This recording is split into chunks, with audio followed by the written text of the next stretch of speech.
hari ini tak kasih dasarnya, sama belakang nanti tak kasih Plato. Karena dewanya idealisme itu Plato. Minggu depan tak kasih dua orang tokoh yang sangat berpengaruh pikirannya di dunia modern tapi alirannya idealis, yaitu Immanuel Kant sama Hegel.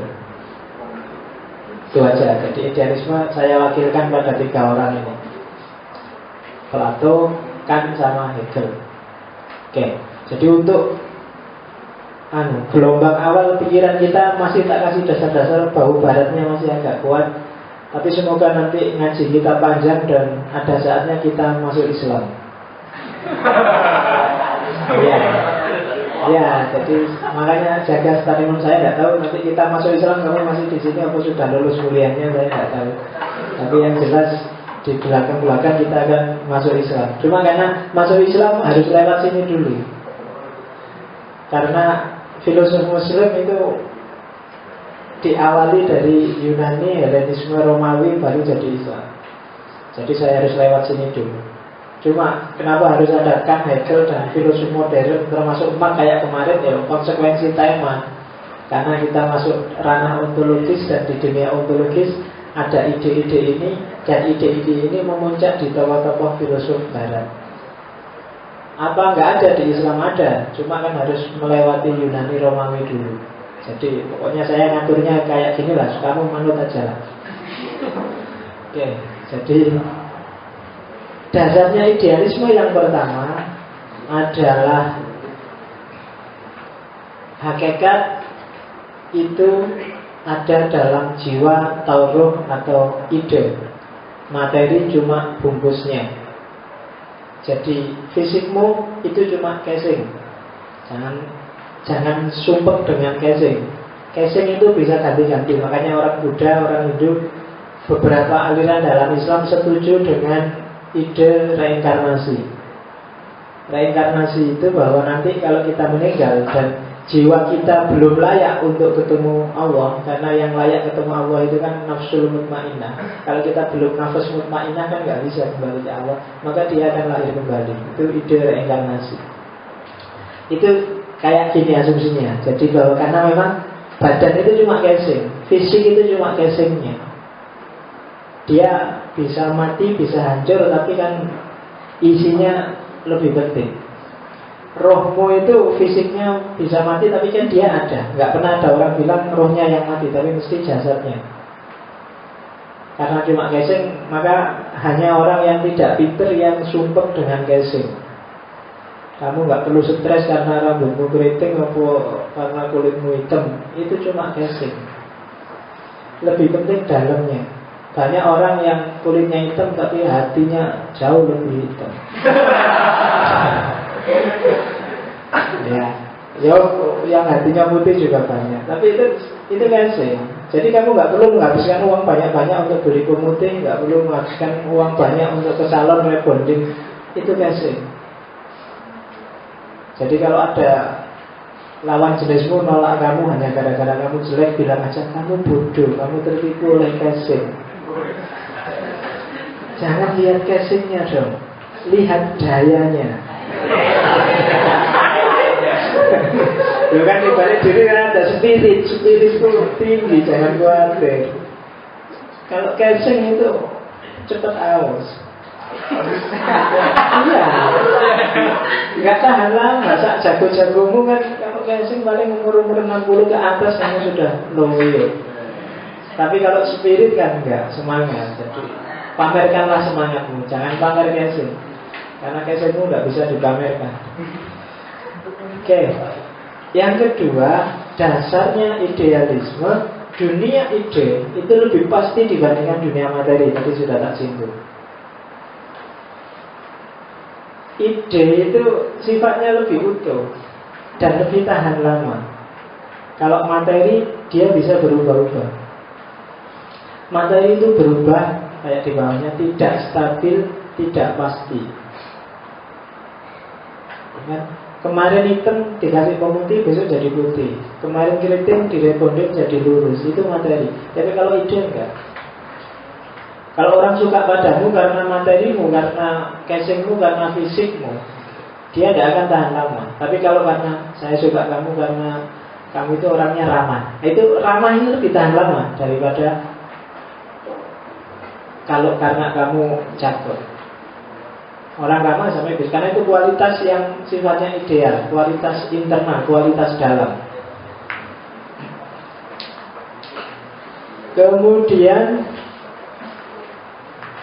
nah, karena materi itu berubah dan ide sifatnya lebih pasti, dua karakter ini ketemu dengan fitrahnya manusia, bahwa manusia itu secara umum lebih cenderung pada yang abadi, yang hakiki.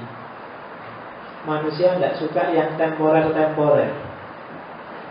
Manusia nggak suka yang sementara. Maka katanya kelompok idealisme yang lebih cocok untuk manusia adalah ya yang ideal itu. Begitu manusia berhenti di materi, dia akan terasing dari dirinya. Kenapa? Karena dia berhenti pada yang berubah-ubah. Jadi asumsi keempat, dasar idealisme yang keempat, bahwa manusia itu lebih cenderung pada yang lebih lama, yang lebih tahan lama. Dan itu kalau bagi idealisme itu fitrah. Yang sementara-sementara itu pasti level dan nilainya lebih rendah daripada yang abadi. Kawin sementara dengan kawin untuk selamanya itu kan levelnya beda. Meskipun kamu senang yang sementara dan ganti-ganti, tapi secara nilai itu lebih enak yang lebih agung, lebih hakiki, yang kawin beneran dan untuk jangka panjang, bukan yang temporer. Apa saja? Saya ingin jadi orang baik Pak, sementara tapi ya. Nah, itu kan regane lain cuma sementara. Baik ya terus. Dan kamu kan lebih suka ya jangan sementara, ya teruslah jadi orang baik kan gitu. Orang jahat kalau jahatnya sementara juga kan nilai jahatnya kan agak berkurang. Saya sebenarnya jahat loh Pak, cuma sementara Pak. Kalau pas lagi ya nilainya kan beda kalau saya aslinya jahat Pak. Pokoknya saya top jahatnya. Nah itu kan kayak sinetron, film India itu kan kalau sudah jahat itu kan jahatnya luar biasa, top wis. Itu hakiki, lebih hakiki, orang lebih cenderung ke sana. Jadi kalau ada ide, pikiran, kenyataan yang lebih tahan lama, itu biasanya derajatnya lebih tinggi dan lebih cenderung cocok dengan manusia. Dan yang terakhir, yang namanya pengalaman itu sebenarnya aktivitas mental, aktivitas batin. Kuncinya ada di batin. Meskipun kamu bergumul dengan materi, sebenarnya nilai pengalaman itu ada di batin. Teh, meja, laptop, HP, pergumulanku dengan barang-barang ini kan lebih pergumulan batin. HP masih belum kepake, sekarang yang kepake laptop. Minum sekali-sekali, itu kan batin. Tehnya sih tinggal teh, meja tinggal meja, laptop tinggal laptop. Tapi pergaulanku dengan barang-barang ini kan pergaulan batin. Meskipun aku tidak ngomong. Kamu mungkin di antara yang di kelas ini ada yang tidak kenal, ada yang kenal. Tapi kan mesti pengalaman ini kan pengalaman batin bagimu. Meskipun kamu nggak ngobrol sama dia. Ada ceweknya juga ya, kira-kira nggak mesti gitu. Batin itu batin mesti. Saya yakin kamu batin. Jadi pergumulan batin. Jadi tidak materi. Basisnya itu tidak materi. Kalau kamu berpikir, kalau kamu menganalisis, kalau kamu mencerna sesuatu, itu sebenarnya pergulatan batin. Dan pengalaman itu aktivitas mental. Jadi dunia mental bukan dunia fisik.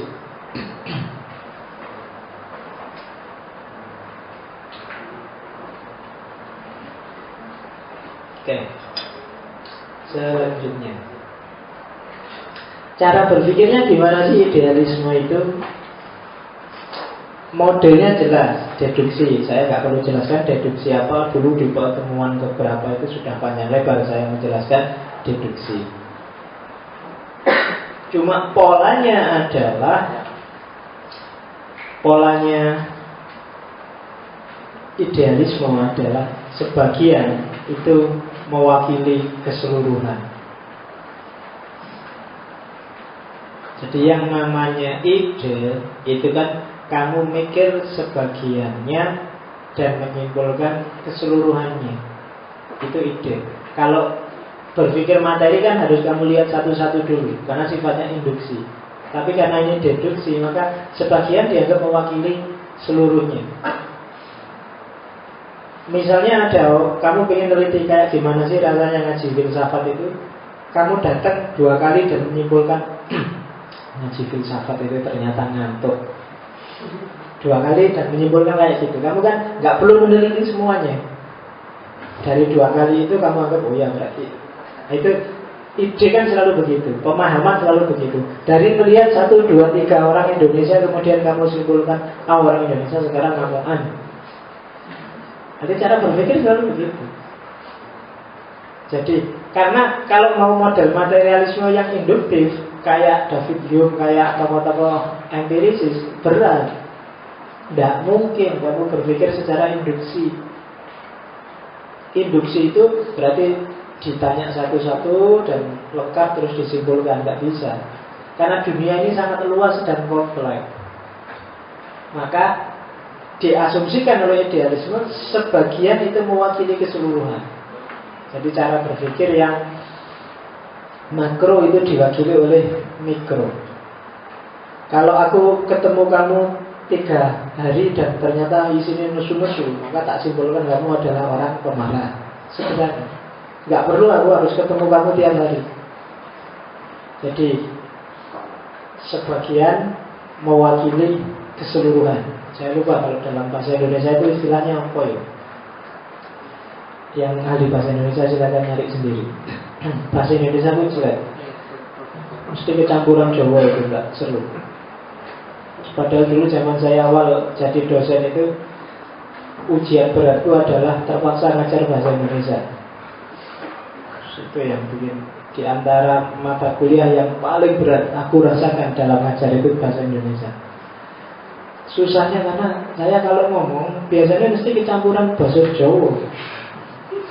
Itu yang bikin mahasiswanya komplain mesti.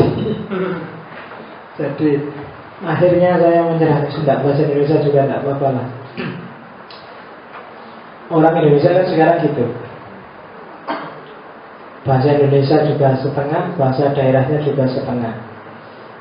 Jadi kalau ngomong disuruh ujian bahasa Jawa juga nilainya jelek, ujian bahasa Indonesia juga jelek. Pokoknya campuran, ngomongnya tidak karu-karuan.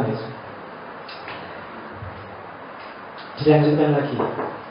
Bukti paling nyata dari idealisme.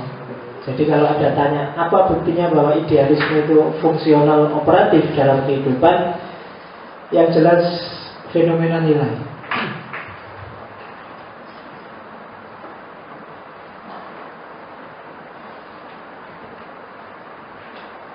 Fenomena nilai itu fenomena makna, kayak di hermeneutik kemarin.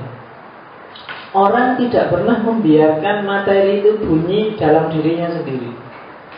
Manusia selalu ngasih makna.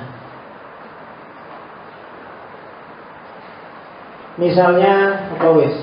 Mas iki sapa sing gawe itu? Pakai topi itu.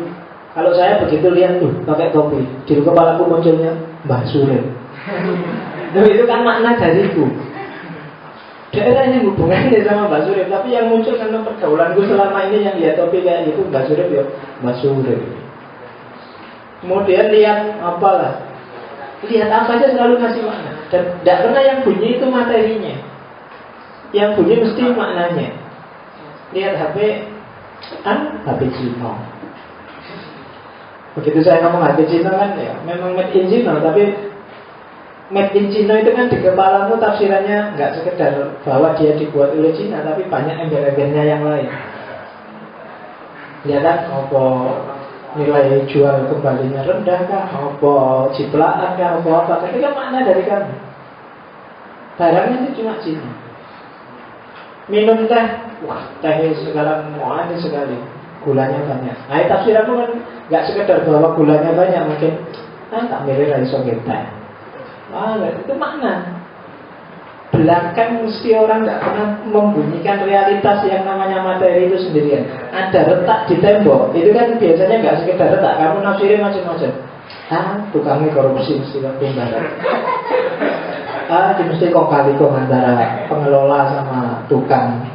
Oh ini jangan-jangan ini bekasnya gempa. Berarti orang sini males ya, bekas gempa belum ditandani, padahal gempanya tahun berapa. Selalu ngasih makna, kamu nggak pernah diem. Dan hidupnya manusia mulai lahir sampai sebesar ini sebenarnya isinya dari makna ke makna. Materi bisa sama, tapi makna bisa 180 derajat. Tegel yang ada di ruangan ini sebenarnya jenis, harga, kualitasnya mungkin sama dengan tegel yang ada di masjid. Barangnya sama. Tapi kalau masuk sini kan kamu pakai sandal nyaan, tapi kalau di masjid kan nggak berani. Kenapa? Karena pemaknaanmu terhadap ruangan ini beda dengan pemaknaanmu terhadap ruang yang sana yang kamu sebut masjid. Jadi tidak bisa cuma berhenti di materi. Kalau di masjid, kamu kan begitu masuk, sandal kamu lepas, nggak berani ketawa-ketawa, nggak berani guyon-guyon, ya diam, duduk, wiritan. Kalau nggak wiritan, ya paling tidur. Ya sih gitu, tapi kan kamu nggak berani neko-neko. Kenapa? Makna. Dan makna itu kan dilatihkan, dikasih. Bukan dia bermakna dalam dirinya, tapi dari kamu. Kalau nggak percaya, misalnya kamu punya adik kecil atau anak kecil, besok ajarilah tidak menghargai masjid. Dia tidak akan menghargai masjid. Sejak kecil waktu naik masjid, pakai aja sepatunya, santai. Ya kan? Loh, sama kayak kamu. Kalau ke gereja mesti kamu nggak menghargai kayak ke masjid kan? Kalau gereja apa? Ke gereja ibadah kok nyanyi-nyanyi kan kamu mesti gitu. Kalau bagi orang itu, orang Islam ibadah teriak-teriak. Emangnya Tuhannya jauh kok, kan mesti gitu. Karena memang hasil survei kan di antara agama-agama yang paling jauh dengan Tuhannya itu agama Islam. Iya, paling dekat itu agama Kristen karena dia manggil bapak, manggil Tuhannya bapak, lumayan dekat. Agak dekat orang Hindu karena dia ngambilnya om. Iya, orang Hindu namanya om, lumayan agak dekat. Ayo kalau lebih dekat bapak. Yang paling jauh orang Islam. Sudah jauh, manggilnya aja pakai mikrofon keras-keras itu. Sehari dipanggil 5 kali keras. Memangnya Tuhannya jauh banget jadi harus pakai mikrofon. Oke, jadi nilai. Dan itu bukti nyata untuk menunjukkan bahwa ternyata tidak bisa berhenti di materi. Kalau cuma berhenti di materi, manusia akan seperti mesin. Makanya kemarin ada materialisme mekanis. Kalau untuk manusia namanya behaviorisme. Kalau kemarin misalnya secara behaviorisme diramal bahwa orang itu tidak akan bisa bertahan pacaran 2 tahun full yang terus nggak ada gegerannya. Behaviorisme. Padahal ya mungkin ada aja yang kayak gitu. Pacaran 2 tahun tapi nggak pernah gegeran. Itu nilai, tergantung orang memaknainya apa. Sama-sama pukul-pukulan, mungkin yang satu fenomena kekerasan, yang satu fenomena saling sayang menyayangi. Loh ya kan, orang pacaran kadang-kadang pukul-pukulan, kejar-kejaran. Faktanya sama, satu mengejar, satu dikejar. Tapi yang ini pacaran saling kejar di pantai, yang ini polisi ngejar maling. Loh kan sama makna. Tidak mesti kalau ada yang dipukul itu terus kekerasan. Tidak mesti kalau ada yang dikerasi terus dia marah. Dan itu dimensi nilai. Tidak bisa berhenti di materi. Kalau ada pacaran pukul-pukulan terus kamu, wah tidak bisa itu. Kekerasan terhadap perempuan itu tidak, dia sedang yang-yangan kok. Maknanya beda. Tuh. Jadi bukti paling nyata dari idealisme adalah ada fenomena nilai dalam dunia manusia. Karena ada fenomena nilai, maka materi berhenti di materi itu jadi meaningless akhirnya. Nggak ada maknanya. Barangnya sama, tapi ketika orang memaknai secara berbeda, akan sangat jauh berbeda. Tato itu bagi kamu simbol apa? Ya kan? Dia bisa seni, bisa apalagi premanisme, bisa apalagi macam-macam. Kalau tatonya putih gambar empeng itu bukan premanisme. Iya. Panu itu bukan premanisme. Barangnya sama, tato, tapi kan maknanya beda. Jadi sama kayak sekarang jenggot. Kan sekarang ada stigmatisasi jenggot. Yang berjenggot dianggap begitu ketemu orang jenggotan fundamentalis mesti. Orang pakai celana cingkrang fundamentalis mesti. Kan selalu gitu. Ada pemaknaan dan orang nggak pernah diam.